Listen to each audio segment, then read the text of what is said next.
Nu har jeg skabt mit Google site, og nu gælder det om at putte noget indhold på. Det gør jeg primært ved at gå op og klikke på redigeringsikonet heroppe i højre hjørne.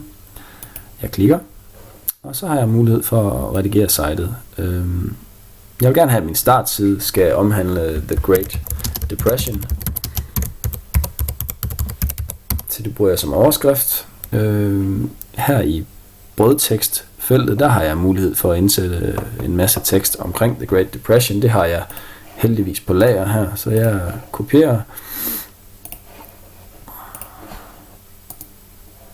og paster. Og så har jeg min tekst her til min startside. Nogen vil måske mene, at ren brødtekst det er for kedeligt og minder for meget om en e-bog, så det ville måske pynte med nogle billeder. Så går jeg op i, jeg finder først det sted i teksten, hvor billedet skal indsættes. Jeg går op i indsæt billede, og nu har jeg allerede nogle Great Depression relaterede billeder uploadet til min Google konto. Hvis jeg ikke havde det, så ville jeg trykke på upload billeder, og så ville jeg være i stand til at finde de billeder på min computer, som jeg ønskede at uploade. Men nu er det for eksempel det her billede, som jeg ønsker at indsætte i min tekst, så jeg markerer det og klikker OK. Så kommer billedet ind, og så er der nogle forskellige redigeringsmuligheder i forhold til billedet.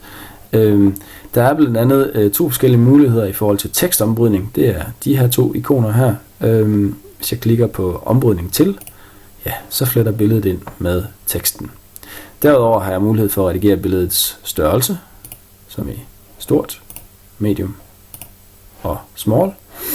Og endelig kan jeg bestemme, om billedet det skal være højre justeret, centreret eller venstre justeret.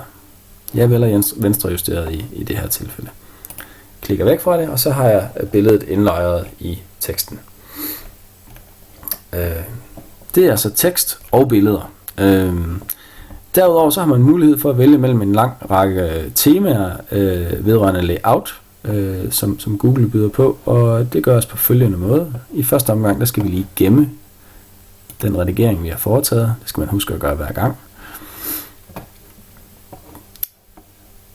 Så får vi, en version af, hvordan sitet ser ud på nuværende tidspunkt. Og her vil vi altså gerne ændre dets tema, så jeg går herop i flere handlinger, åbner op, så går jeg ned i administrer website.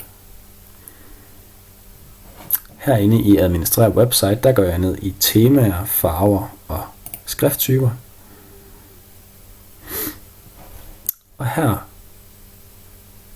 ved det her ikon, hvis jeg klikker her, så får jeg en lang række temaer, jeg kan vælge imellem.